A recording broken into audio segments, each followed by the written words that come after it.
గుడ్లూరు మండలం తెట్టులోని జిల్లా పరిషత్ హైస్కూల్ ను కందుకూరు శాసనసభ్యులు ఇంటూరు నాగేశ్వరరావు నేడు ఆకస్మికంగా తనిఖీ చేశారు. ప్రతి క్లాస్ రూమ్, వంటగది పరిశీలించి విద్యార్థులతో మాట్లాడారు. మధ్యాహ్న భోజనం, మెనూ అమలు, ఇతర సౌకర్యాలపై విద్యార్థులను అడిగి తెలుసుకున్నారు. 1 నుండి 9వ తరగతి వరకు 128 మంది విద్యార్థులు చదువుతుండగా ఎమ్మెల్యే తనిఖీ సమయంలో 100 మంది విద్యార్థులు లోపే ఉన్నారు. కానీ విద్యార్థులందరూ హాజరైనట్లు, అటెండెన్స్ వేసినట్లు ఎమ్మెల్యే గుర్తించారు.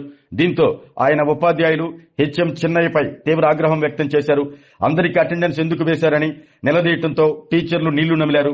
కొంతమంది పిల్లలు వచ్చి వెళ్లిపోయారని, మరికొంతమంది ఇంకా రాలేదని ఉపాధ్యాయులు పొంతనలేని సమాధానాలు చెప్పడంపై ఎమ్మెల్యే వారిని మందలించారు.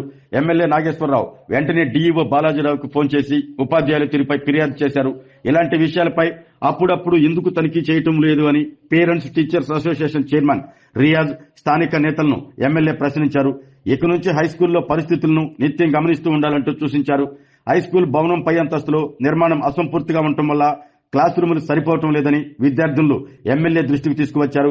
ఆయన స్పందిస్తూ వేసవి సెలవుల అనంతరం బడులు తెరిచేలోగా పనులు పూర్తి చేయిస్తామంటూ ఎమ్మెల్యే వారికి హామీ ఇచ్చారు.